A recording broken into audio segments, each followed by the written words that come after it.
Hello there, good people. Hi, it's Jason from Green Country Agroforestry here. It's fall, and of course that means it's a good time to curl up next to a nice roaring fire, put a little pumpkin spice into your coffee,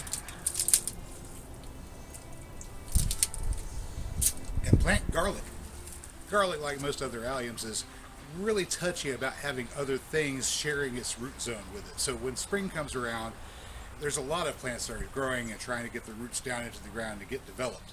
And if garlic has a lot of competition early in the spring, it's not going to do quite so well. So planting it in the fall allows it to get its root system established whenever everything else is dormant, and whenever spring comes, it's already ahead of the game. It can take off and start growing like a shot. Additionally, allowing the garlic bulbs to go through a chill period in the ground over the winter lets them know that they need to spend more of their effort developing large bulbs. So whenever they get the opportunity to grow in the spring, that's what they'll do. Now you might be saying to yourself, well, Jason, that's all well and good, but is it really that big of a difference between spring planted garlic and fall planted garlic? It's still going to be garlic, right? Well, true. You plant your garlic in the spring, it should develop into a bulb, and it's garlic. But let me show you the difference. This bulb was planted in the spring. It's garlic. This bulb was planted in the fall. Springtime, fall time. Enough of a difference for you? No, while I've been out here flapping my gums, Mary's been over there prepping the area to plant the garlic in. So let's go ahead and go join her. Alright, so we take our bulb and we break it out. So that's just the roots. But now we've got 1, 2, 3, 4, 5, 6, 7, 8, 9 cloves that we can plant as seed. You want the pointy end up. So the side, yeah, the pointy end goes up. I just do the weeding. You just do the weeding. You don't, okay, you want to hold them while I do the other stuff then? All right. Oh, you gotta rake though. Well, I already raked this bed over here. I already raked this bed, so what I'm going to do is I'm just going to take this and cut a furrow just like that. And you can start at the 2 corners. Yeah. And space them about 6 inches apart. So yeah, how many? 9? You got 9 right there. So how many putting in each row?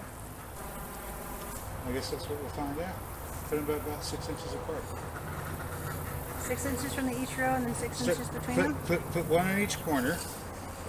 Start by putting 1 in each corner. Oh, me? Yeah, you're the one who's holding them. I'm not holding them, you're holding them. 1 in each corner. Right here? Yeah. Pointy end up. Pointy end up. One there. All right, pointy end up though. Not further, pointy end up. You want to point almost straight up. There you go. Put one or the other. All right. Like that. Here, you do. All right. And then, let's see here. Well, from my thumb to my pinky is about 9 inches. This is probably about maybe 5 or 6. So, just put one there where the point is.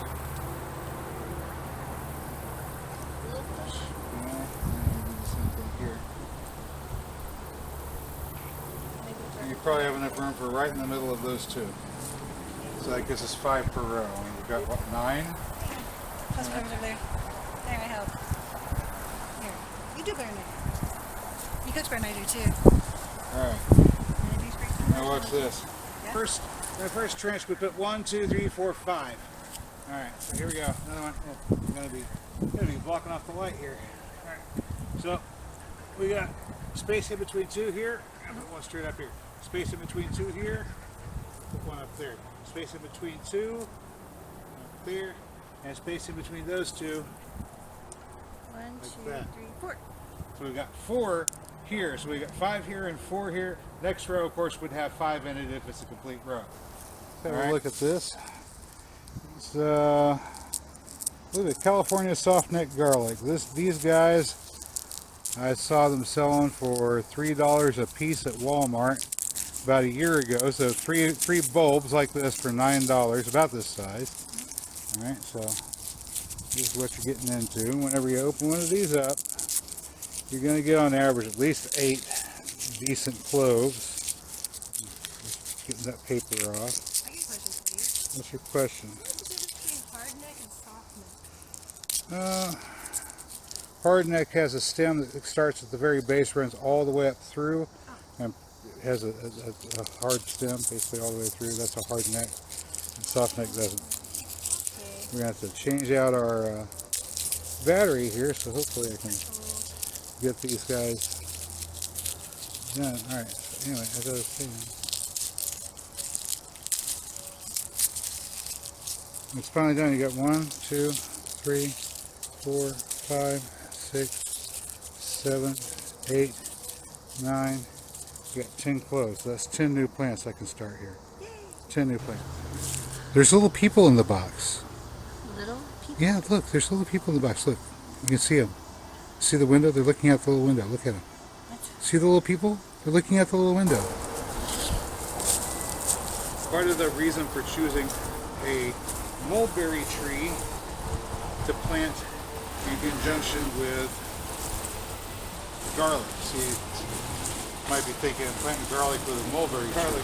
I wanted to plant garlic, but I knew that I wanted to replenish the minerals necessary to grow garlic, good garlic year after year. And the best thing to do that is to find a way to put some sulfur back into your topsoil. Well, the leaves of the mulberry tree have a tendency to be fairly high in sulfur. So whenever the mulberry tree finishes its life cycle and drops its leaves every year, it's going to deposit sulfur back in the soil for your alliums like onions and garlic.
And now, after just a couple of weeks, our garlic looks like this.